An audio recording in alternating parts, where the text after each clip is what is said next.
Hey there, and welcome to Gravy Flips. If this is their first time joining me, my name is Brian, and I've done over 40,000 transactions online, and I've done hundreds of sales in person over the past 8 to 13 years, depending on how you want to count my history.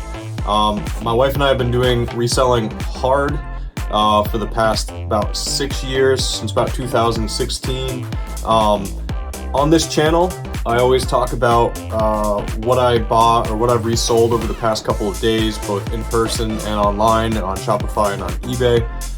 And today, I'm going to be talking about some pretty cool garage sale finds I had and a Nintendo Switch collection with some Magic cards. So if you want to see what I paid, how much I spent, and how much profits expected, please join me. I'm also going to be talking about the ins and outs of different things that I've picked up, and just to give you a better idea of how you can grow your income by doing some reselling on the side. So again, welcome to Gravy Flips, and thank you so much for joining me. Don't forget to hit like and subscribe. Have a great day.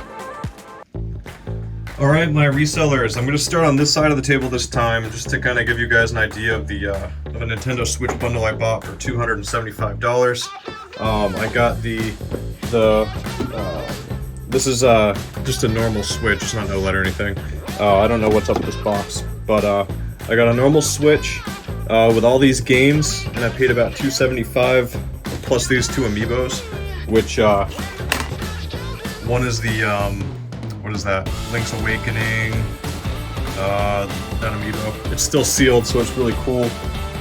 And then this is the Zelda and Loftwing amiibo that came out with the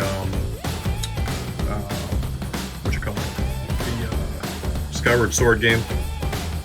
I'm really excited about this whole bundle because I valued it at about $500.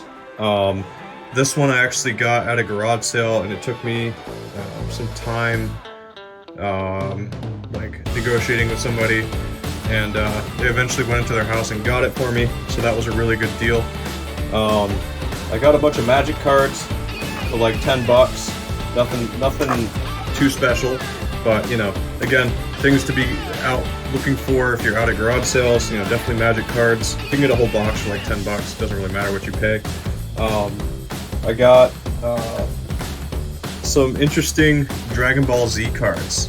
I don't know if you guys have ever seen these or not, but these came out in the year 2000, it looks like. And the values on these aren't too crazy, but I only paid like $3 for the whole pack. And for me, I'm a huge Dragon Ball Z fan, so just seeing the different types of pictures, and it kind of brought back some nostalgia. But I did some brief searching on the internet, and I really haven't found many of these that are worth a lot. There's a foil Goku Super Saiyan 3 during the Boo era that went for like $50, but other than that, I didn't really see anything too valuable. Another part of the weekend, I spent some time cleaning out and organizing a lot of my death pile. In doing so, I found these two games that I had stashed away. Secret of Mana is like a $50 game, so to see this kind of like pushed away in my death pile, that was a pretty nice little find. And I had this GoldenEye game that's worth about $30 that was also kind of tucked away underneath a shelf.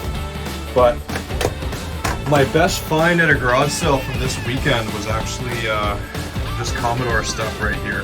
I paid $40 for this Commodore floppy disk reader, for all these floppies, and for this big guy right here. A lot of my younger viewers probably have no idea what this is, and if you're a reseller, definitely get to know the name Commodore sooner rather than later, because what this is this is like one of the first computers that they made in the 80s. So early 80s, this is when this came out.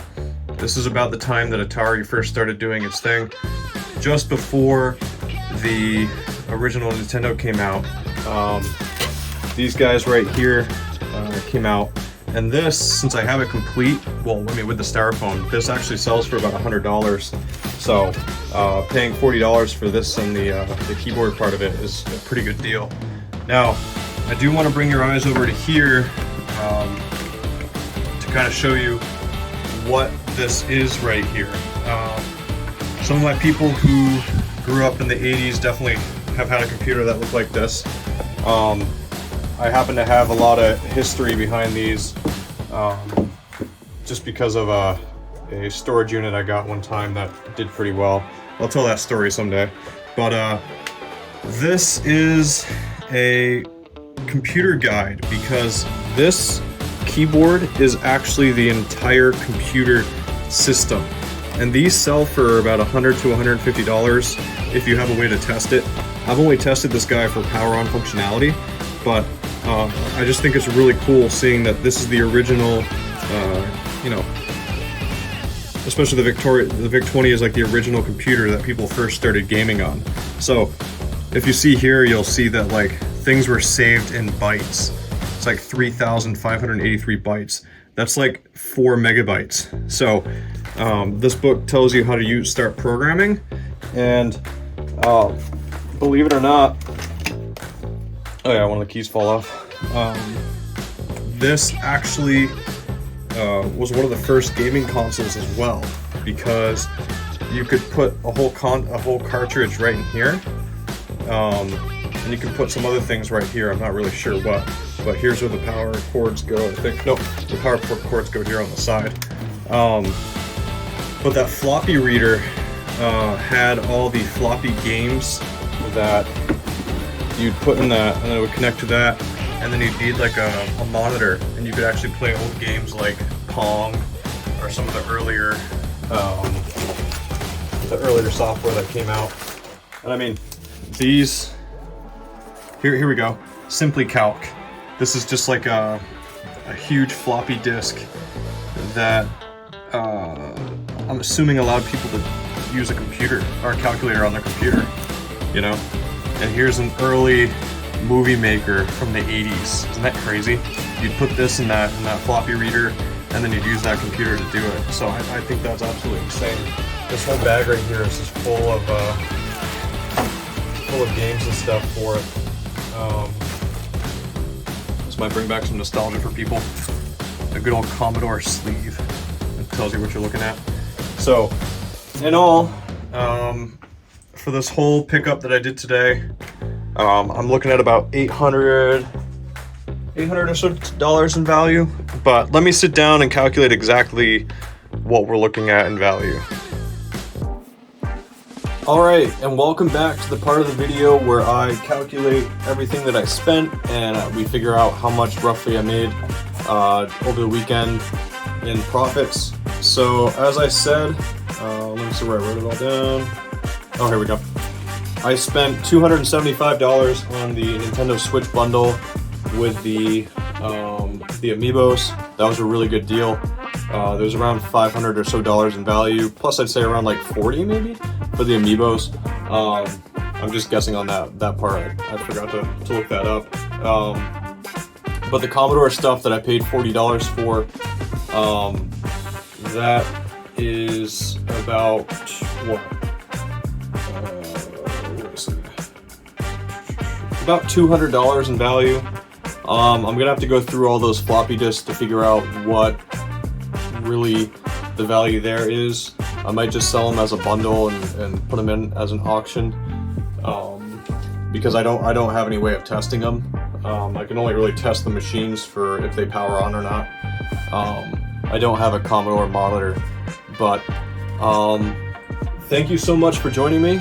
If this is your first time, I'm currently at 207 subscribers, and I'm trying to get to 250. Please, if you found this video exciting or just resourceful, please support the channel and hit like and subscribe. I'm putting out a video every 2 days. So thank you all so much for watching, and I hope to see you back here soon on Gravy Flips. Have a great day.